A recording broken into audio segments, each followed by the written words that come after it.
Mateus, capítulo 27, a partir do verso de número 11.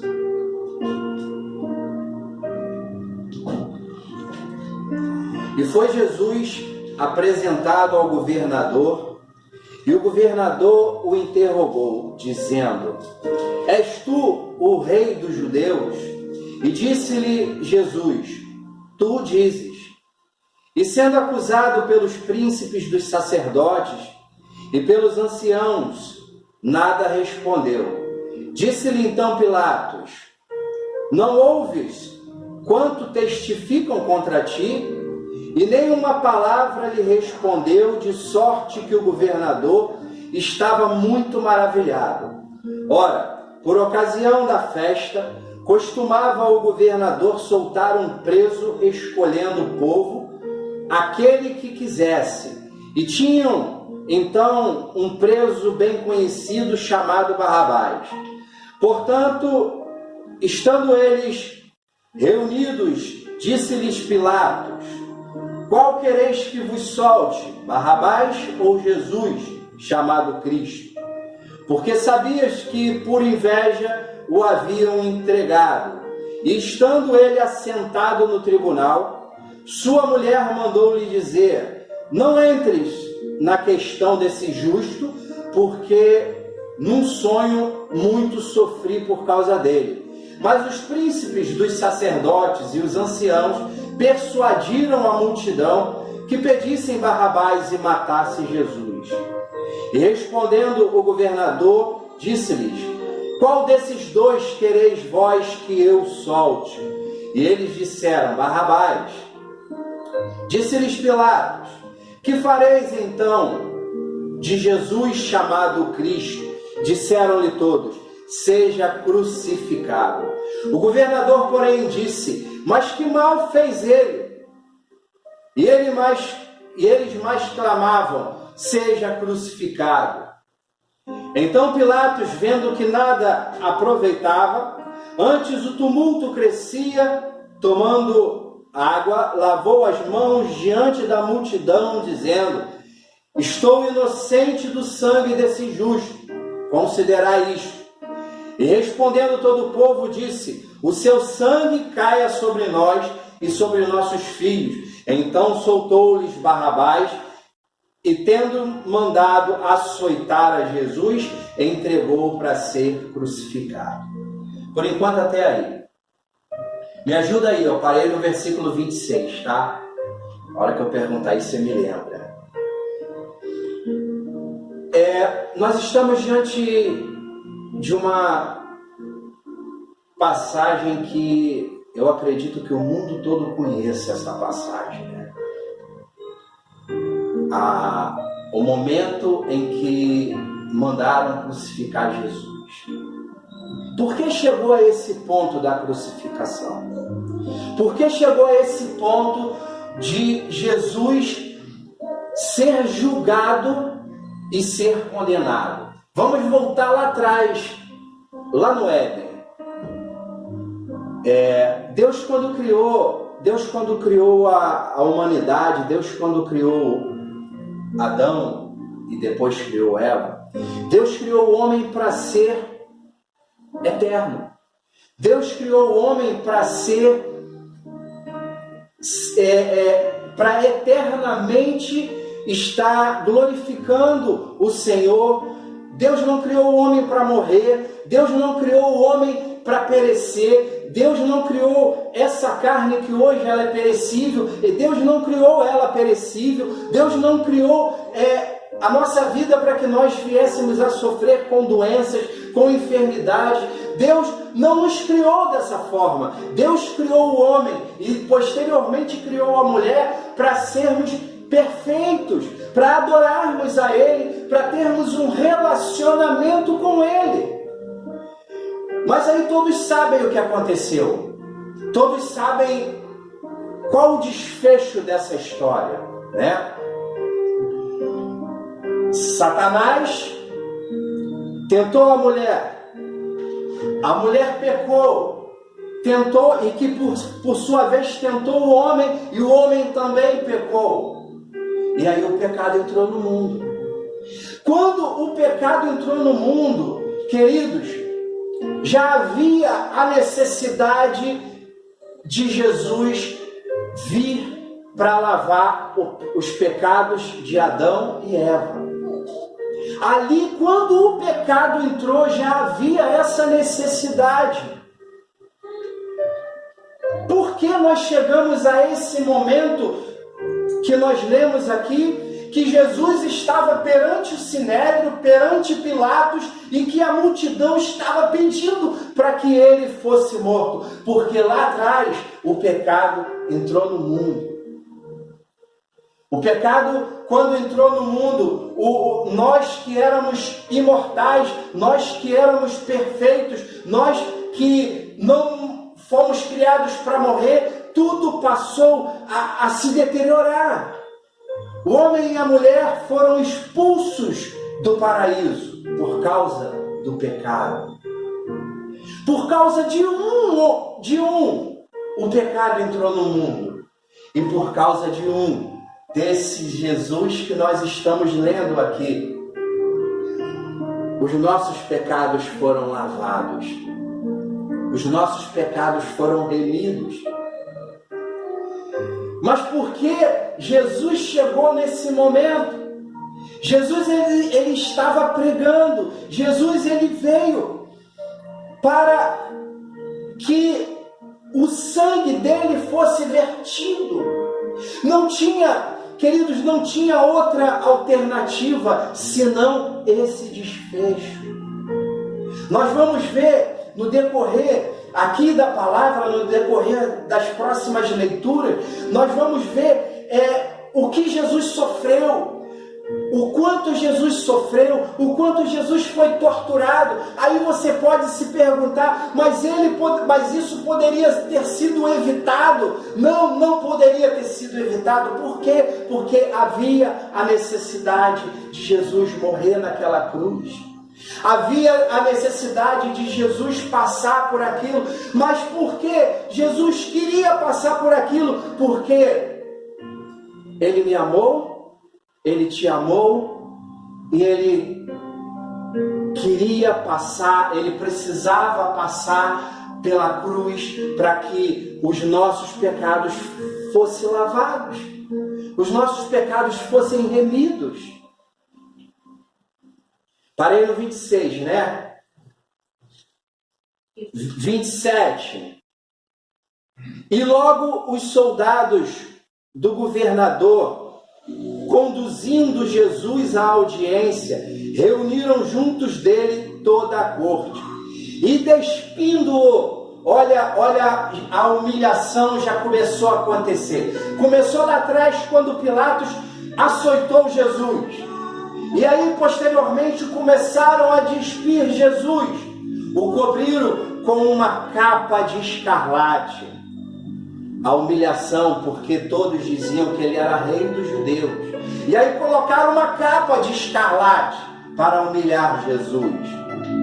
E tendo uma coroa de espinhos, veja, queridos, uma coroa de espinhos que relacionava que todo rei colocava uma coroa, e ali, para humilhar mais ainda o nosso Jesus, colocaram uma coroa de espinhos nele.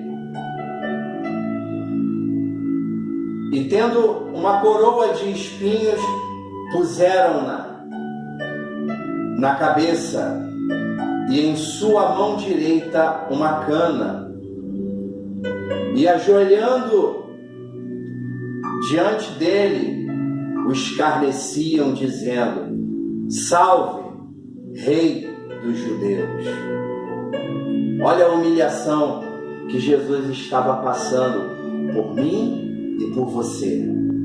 E cuspindo nele, tiraram-lhe a cana e batiam-lhe com ela na cabeça. E depois de haverem escarnecido, tiraram-lhe a capa, vestiram-lhe as suas vestes e o levaram para ser crucificado.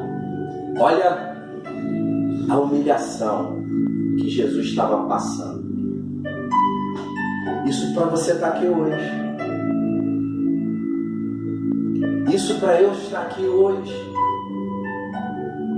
Jesus, ele se humilhou, ele foi humilhado, ele se submeteu à morte de cruz, porque a Bíblia diz em João 3,16, porque Deus amou o mundo de tal maneira que deu o seu único Filho, para que todo aquele que nele crê não pereça, mas tenha a vida eterna.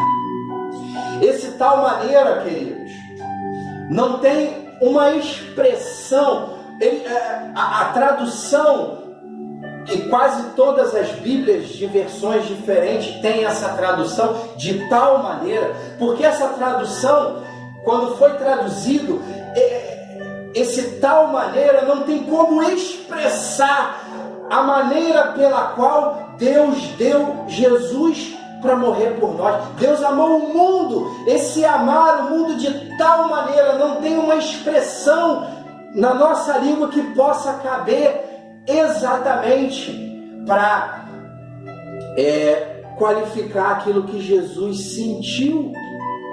O amor que Deus, melhor dizendo, que o Pai sentiu por mim, por você, pelo mundo, pela humanidade, por quem está nos assistindo, por aquele que hoje não quer saber dele, por aquele que hoje prefere o mundo do que o Senhor, mas mesmo assim Deus amou o mundo de tal maneira que deu Jesus, e Jesus amou também o mundo de tal maneira que Ele veio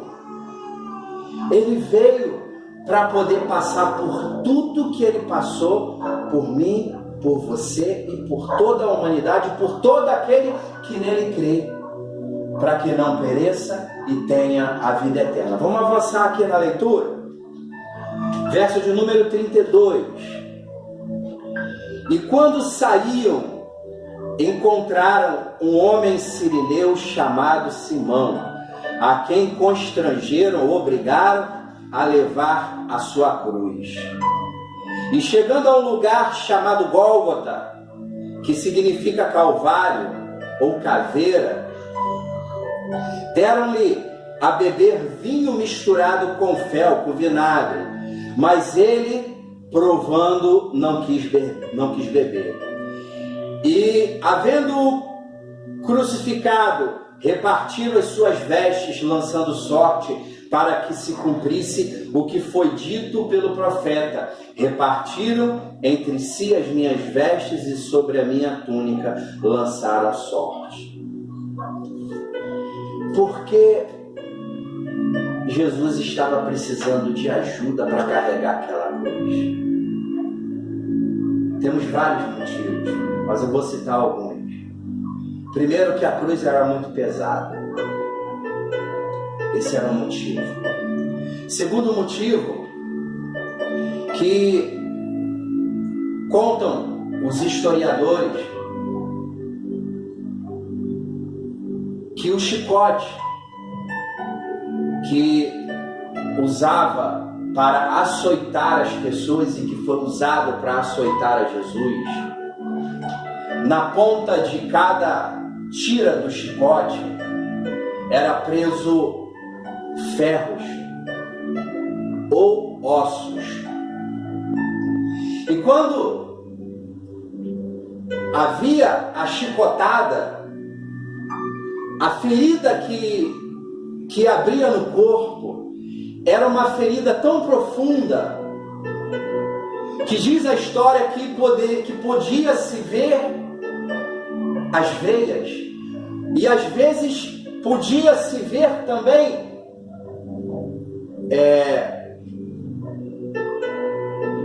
como é que diz? Faltou a palavra aqui, os órgãos.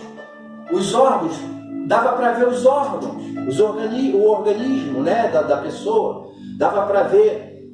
Era tão triste, era tão severa aquela chicotada, que a profundidade era tão grande que Jesus ali já estava muito debilitado. Primeiro, a cruz era pesada. Segundo, Jesus estava muito debilitado para carregar aquela cruz. Vocês imaginem, ele foi açoitado por Pilatos. Depois ele foi humilhado pelos soldados. Deram de beber para Jesus, mas não era nada que saciasse a sede. Era vinagre. E posterior a isso, deram uma cruz pesada para ele carregar. E Jesus continuou carregando. Sabe por que Jesus continuou carregando? Sabe por que Jesus não desistiu naquele momento? Ele poderia ter desistido. Ele não desistiu por mim e por você. Ele não desistiu pelo tamanho amor que ele tinha pela humanidade, porque ele sabia, ele precisava estar ali, ele precisava estar cumprindo aquela determinação do Pai, ele precisava fazer aquilo para que hoje todos o conhecessem, para que hoje todos pudessem ter a oportunidade de dizer: eu quero sim o sangue de Cristo sobre a minha vida, ou dizer: não, eu não quero o sangue de Cristo sobre a minha vida. Vamos avançar aqui.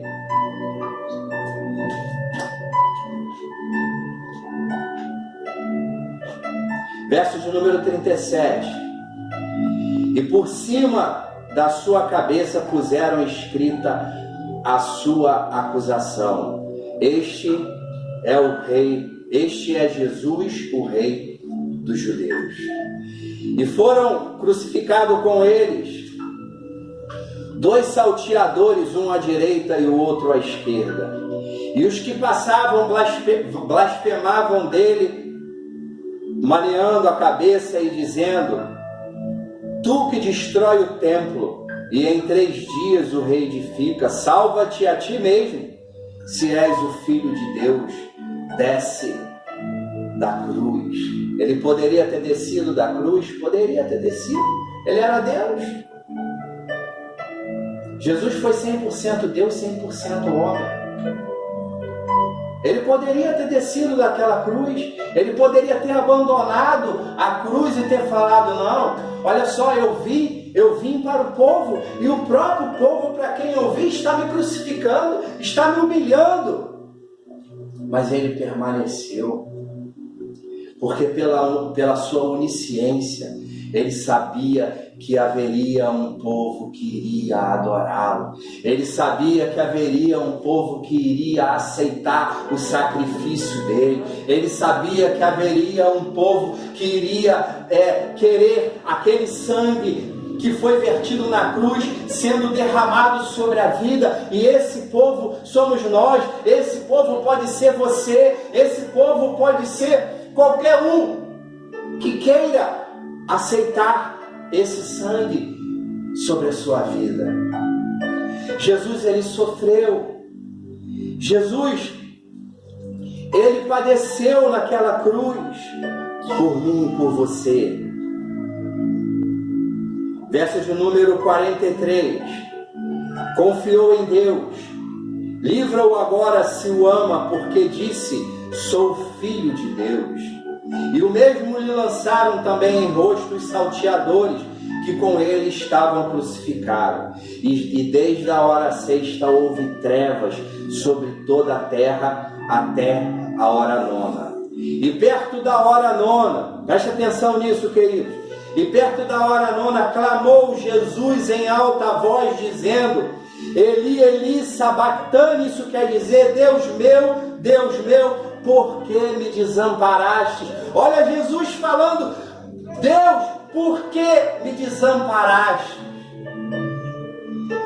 Deus é tão santo, Ele é tão santo, que ele não poderia estar perto de Jesus naquele momento, porque Jesus estava com todos os pecados sobre ele. E aí a Bíblia diz, o próprio Jesus falando: Deus, por que o Senhor me abandonou? Deus estava longe de Jesus por causa dos pecados que estavam sobre as costas de Jesus. Aqueles pecados, sabe quais eram? Os meus, os seus. esses pecados. E Jesus falou: Senhor, se for possível, passa de mim esse cálice, mas contudo seja feita a tua vontade. Jesus, ele te amou de tal forma que ele suportou a dor de ser crucificado. A morte de cruz, naquela época, era uma morte que a história nos conta que era uma morte muito humilhante. E o nosso Senhor, ele foi cravejado nas mãos, ele foi cravejado nos pés. Imagina a dor, imagina a posição de cruz que ele estava.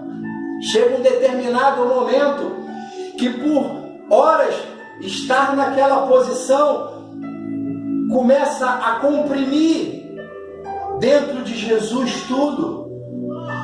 Os ossos começam a se quebrar pela posição.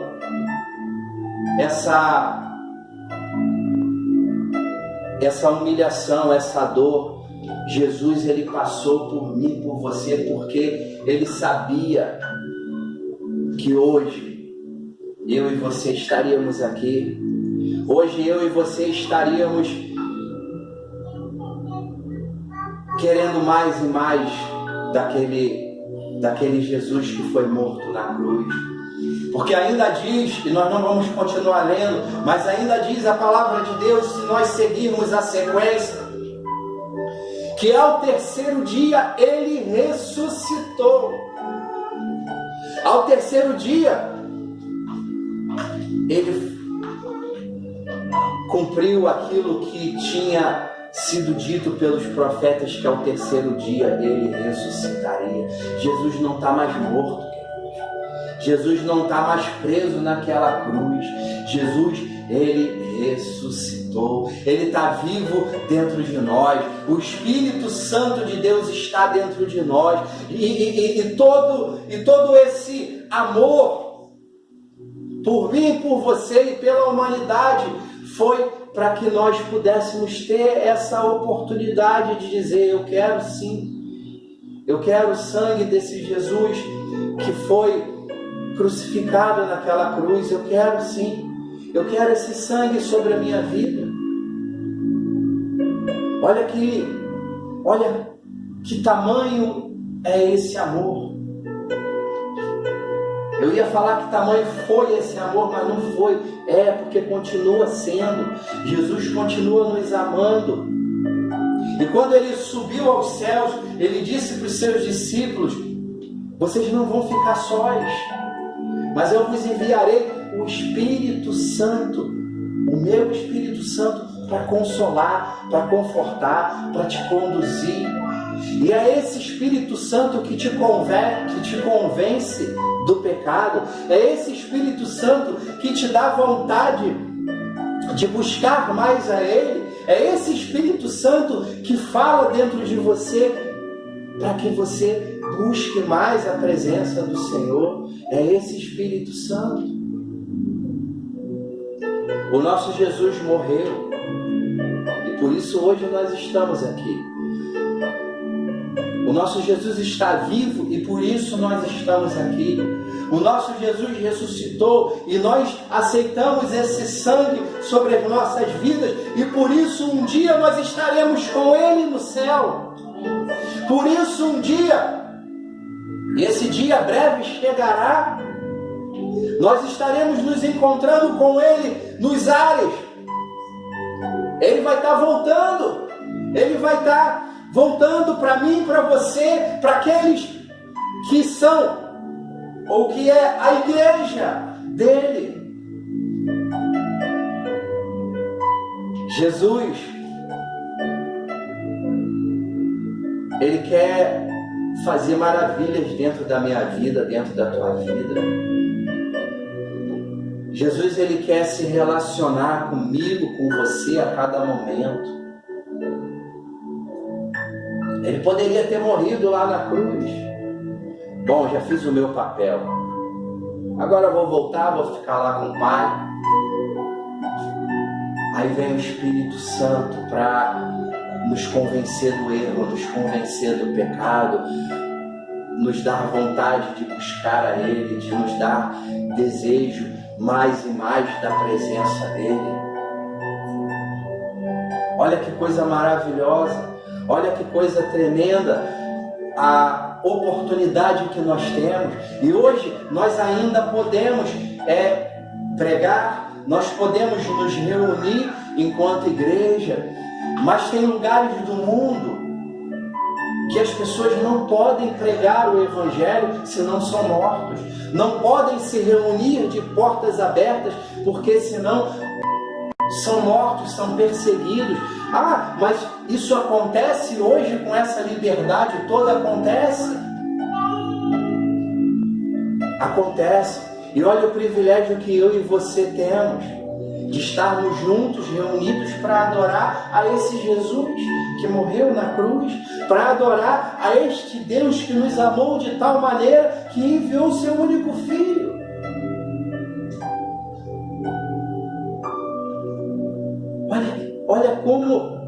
Olha como é um privilégio, amados.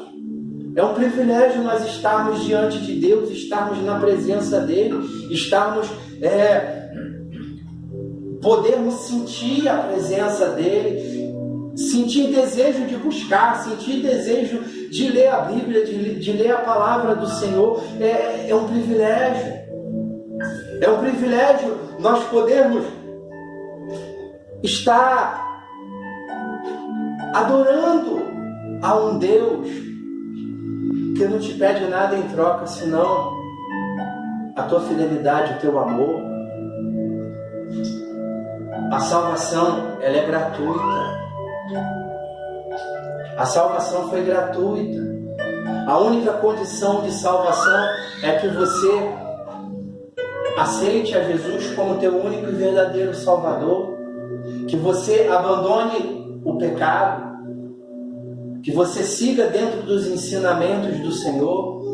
Deus não cobra pela tua salvação, mas olha o quanto Ele sofreu para que hoje você pudesse estar lavado e remido pelo sangue de Jesus, ou para que você que não é lavado e remido pelo sangue de Jesus possa ser lavado e remido pelo sangue de Jesus.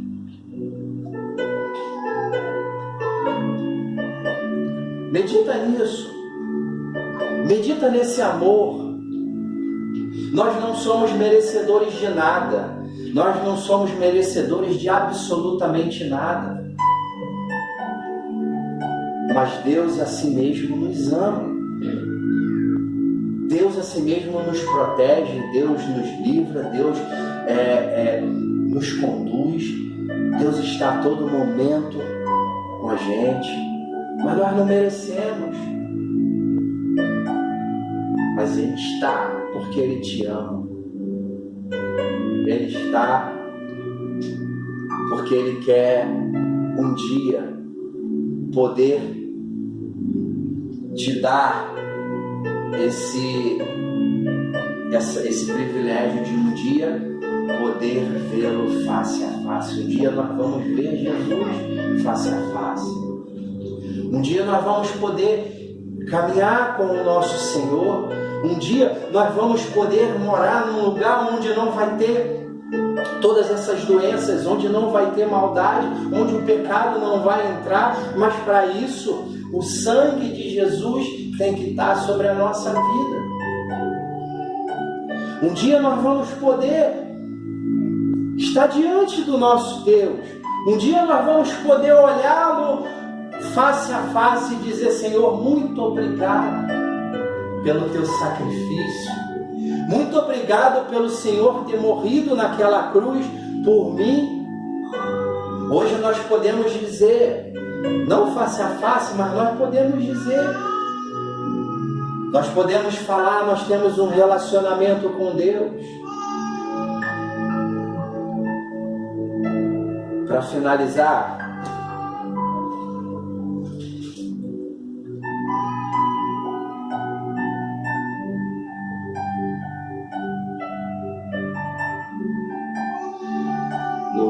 capítulo 28, verso de número 6 do Evangelho de Mateus, diz assim: Ele não está aqui, porque já ressuscitou, como tinha dito.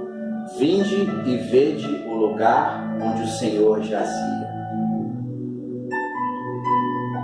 Ele não está aqui. Jesus não estava mais lá, morto. Ele havia ressuscitado. Ele venceu a morte.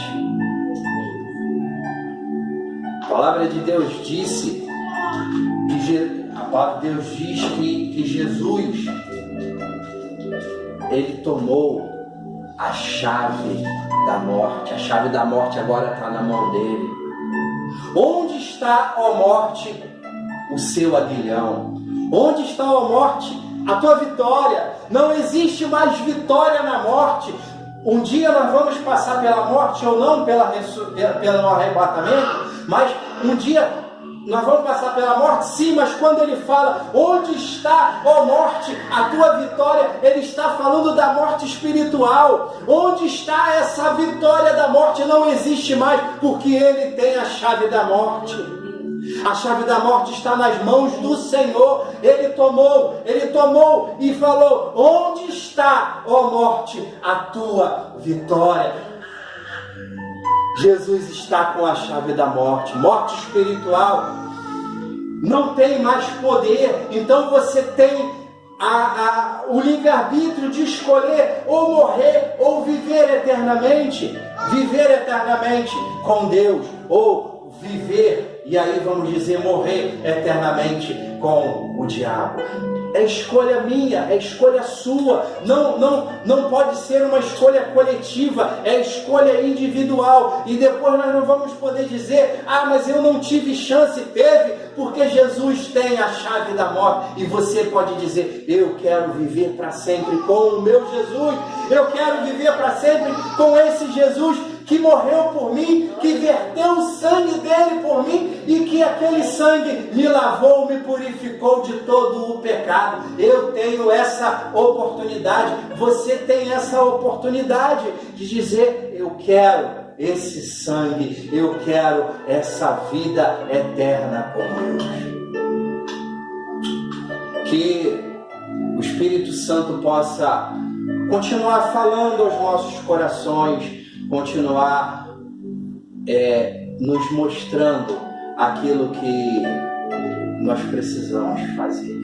Que Deus possa grandemente te abençoar, que Deus possa te convencer que você precisa do sangue de Jesus, você precisa da salvação, no nome de Jesus.